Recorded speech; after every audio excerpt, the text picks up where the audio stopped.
अकबर बीरबल की कहानी। रेत से चीनी अलग करना।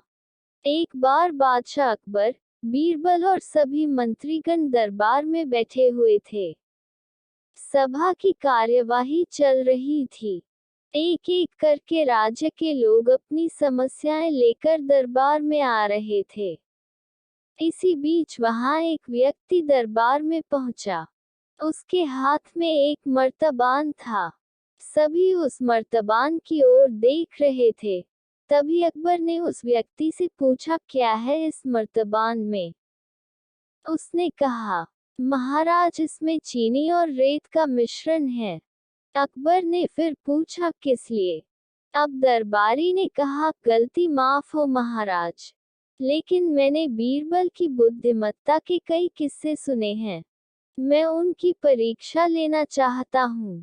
मैं ये चाहता हूँ कि बीरबल इस रेत में से बिना पानी का इस्तेमाल किए चीनी का एक एक दाना अलग कर दें।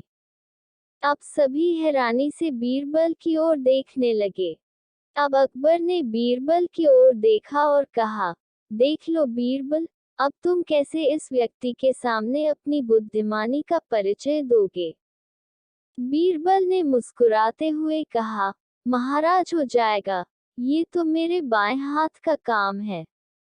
अब सभी लोग हैरान थे कि बीरबल ऐसा क्या करेंगे कि रेत से चीनी अलग अलग हो जाएगी। तभी बीरबल उठे और उस मर्तबान को लेकर महल में मौजूद बगीचे की ओर बढ़ चले। उनके पीछे वह व्यक्ति भी था। अब बीरबल बगीचे में एक आम के पेड़ के नीचे पहुंचे। अब वह मर्तबान में मौजूद रेत और चीनी के मिश्रण को एक आम के पेड़ के चारों तरफ फैलाने लगे। तभी उस व्यक्ति ने पूछा, अरे ये क्या कर रहे हो? इस पर बीरबल ने कहा, ये आपको कल पता चलेगा। इसके बाद दोनों महल में वापस आ गए। अब सभी को कल सुबह का इंतजार था।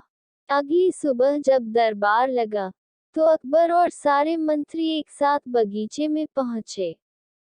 साथ में बीरबल और रेत व चीनी का मिश्रण लाने वाला व्यक्ति भी था। सभी आम के पेड़ के पास पहुंच गए। सभी ने देखा कि अब वहां सिर्फ रेत पड़ी हुई है।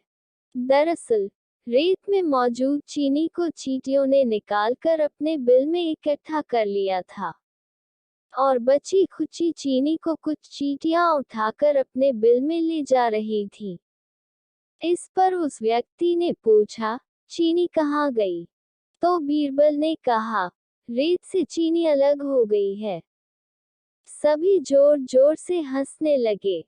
बीरबल की यह चतुराई देख अकबर ने उस व्यक्ति से कहा, अगर अब तुम्हें चीनी चाहिए, तो तुम्हें चींटियों के बिल में घुसना पड़ेगा। इस पर सभी ने फिर से ठहाका लगाया और बीरबल की तारीफ करने लगे। कहानी से सीख। किसी को नीचा दिखाने का प्रयास आपके लिए हानिकारक हो सकता है।